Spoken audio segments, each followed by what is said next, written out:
नमस्कार, मैं करिश्मा मानी आप सभी दर्शकों का इनक्रेडिबल न्यूज़ में हार्दिक स्वागत करती हूँ। सर अभी गांधीधाम बार एसोसिएशन के इलेक्शंस आ रहे हैं। आप पहले भी प्रेसिडेंट रह चुके हैं, अभी वापस से उम्मीदवारी आपने मतलब एज अ कैंडिडेट आपने दर्ज किया है अपने आप को। काफी सारे लोग ऐसे भी मानने वाले होते हैं कि मतलब एक न्यू को चांस दे और पुराने को रिपीट ना करे। इस बारे में आपका क्या कहना है? और लास्ट टाइम जो आपके प्रेसिडेंटशिप में मुझे याद है कि जब पोस्ट ऑफ ब्रिज का मैटर था, तो वकील संगठन ने मिलके वो ब्रिज के ऊपर मतलब एक कड़क लड़ाई लड़ी थी, जिससे वो ब्रिज बहुत ही जल्दी से खुल गया था और विद इन शॉर्ट टाइम उसका इनॉग्रेशन हो गया था। तो ऐसे फिर गांधीधाम आदिपुर के हित में और कच्छ के हित में और क्या प्लानिंग से अगर आप प्रमुख बन जाते हैं, और आगे आपकी क्या मतलब स्ट्रैटेजी और फोकस रहेगा अगर आप प्रमुख बन जाते हैं वापस से? देखिए, गांधीधाम बार एसोसिएशन है ना, उसका एक वक्त ऐसा था कि बहुत ज़्यादा प्रभुत्व था। हमारे यहाँ कोई जुडिशियल ऑफिसर की ट्रांसफ़र होती थी ना, तो उसको गांधीधाम बार एसोसिएशन का खौफ लगता था कि अरे मेरी पोस्टिंग गांधीधाम हो गई। लेकिन कुछ वक्त से ऐसा हुआ है कि गांधीधाम बार एसोसिएशन का जो इम्पोर्टेंस है वो ख़त्म हो गया। हमारे यहाँ एक सेशंस कोर्ट थी शाह साहब की, वो शाह साहब को हाई कोर्ट ने बर्खास्त कर दिया तो कोर्ट बंद हो गई। अरे आपका जज बर्खास्त हो गया तो हमारी कोर्ट क्यों बंद होनी चाहिए? नहीं होनी चाहिए। तो ये काम है। अच्छा, 2024 के साल में एक्चुअली मेरे पास वक्त की कमी थी, उस वजह से हम कुछ नहीं कर पाए। और कुछ काम ऐसे भी थे कि मेरी जो बॉडी में कुछ लोग थे उनकी वजह से काम नहीं हो पाए। अभी हम वकील मंडल के रूमों में एसी का ठहराव तो पास हो गया, लेकिन पैसा रिलीज नहीं हुआ तो एसी नहीं लगे। अभी ये बिल्डिंग जिसमें हम बैठे हैं, उस बिल्डिंग में लिफ्ट लगानी है और पास वाली बिल्डिंग को कनेक्ट करना है। वो ब्रिज का खर्चा 15 लाख से ज़्यादा है, उसको बजट में पास करवाना है।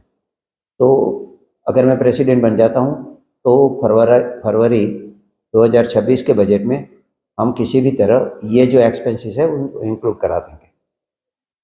अभी आपने जो कच्छ का और वो जो पूछा, तो कच्छ में सबसे बड़े इश्यू जो है वो लेबर के हैं, और उसके लिए एक इंडस्ट्रियल ट्रिब्यूनल है जो चल रही है राजकोट में।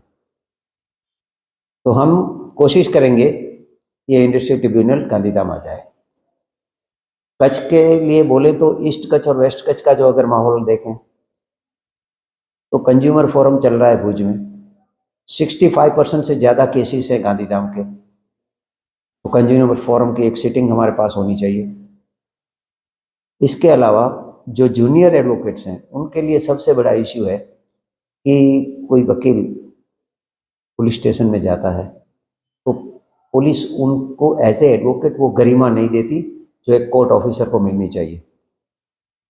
और कुछ किस्सों में जूनियर एडवोकेट्स को हो सकता है कि उनका थोड़ा नॉलेज नहीं हो या उनको प्रोसीजरल पता नहीं हो, तो कई जुडिशियल ऑफिसर भी उनको इतना इम्पोर्टेंस जो देना चाहिए वो नहीं देते।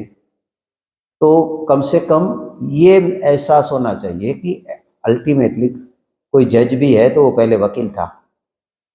और पुलिस को तो पता ही होना चाहिए कि हम कुछ भी करेंगे, हमारे ऊपर एक जो पूरा इंस्टीट्यूशन है वो है एडवोकेट्स।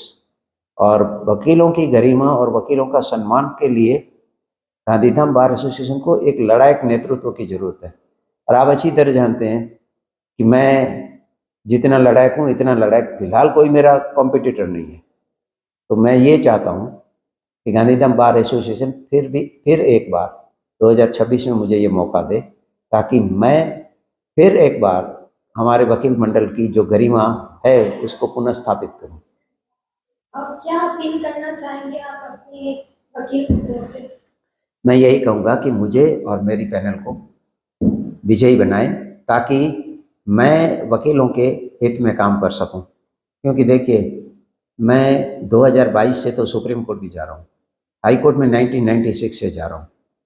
तो हाई कोर्ट और सुप्रीम कोर्ट की जो कार्य प्रणाली है मैं उससे वाकिफ़ हूँ। तो अगर आवश्यकता पड़ी हमारे वकीलों के लिए कहीं भी, तो सुप्रीम कोर्ट तक मेरे पास पूरा स्ट्रक्चर है जिसमें मैं किसी भी वकील को मदद रूप हो सकता हूँ।